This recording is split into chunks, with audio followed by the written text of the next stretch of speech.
May post nga po ako nitong nakaraang araw mga kanayon tungkol dun sa flood control na naging food control.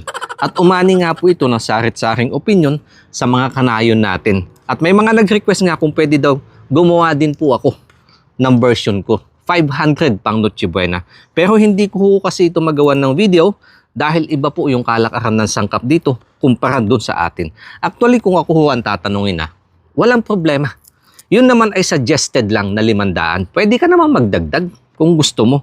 Pero naging usapin ho kasi siya dahil sumabay siya sa panahong may pinagdadaanan ang ating gobyerno.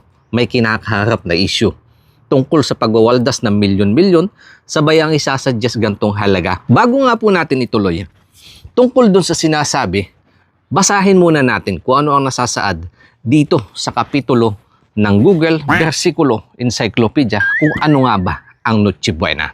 Ito ay isang mahalagang tradisyon sa Pilipinas at iba pang kulturang may impluwensya ng Espanyol kung saan nagtitipon-tipon ang pamilya at mga kaibigan upang magdiwang, magbahagi ng biyaya at kumain ng mga espesyal na pagkain pagkatapos ng Mesa de Gallo Midnight Mass.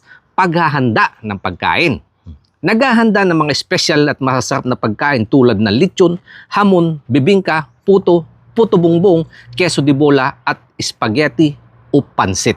Yun po yung definition dito sa na-search ko tungkol sa Noche Buena. Pero sa halagang binibigay, paano mo po pa kaya ihahanda yung ganong espesyal na pagkain? Laruan, buhay, gadgets, nag-adjust na po. Taon 2025 ngayon. Next year, 2026 na. Lahat nag-adjust. Pero yung panghanda po natin, pang 1993 pa. Well, katulad nga po na nasabi ko kanina mga kanayon, wala pong problema yan. Nasa tao kung paano nyo po pasasayahin ang inyong Pasko at sa halaga sila.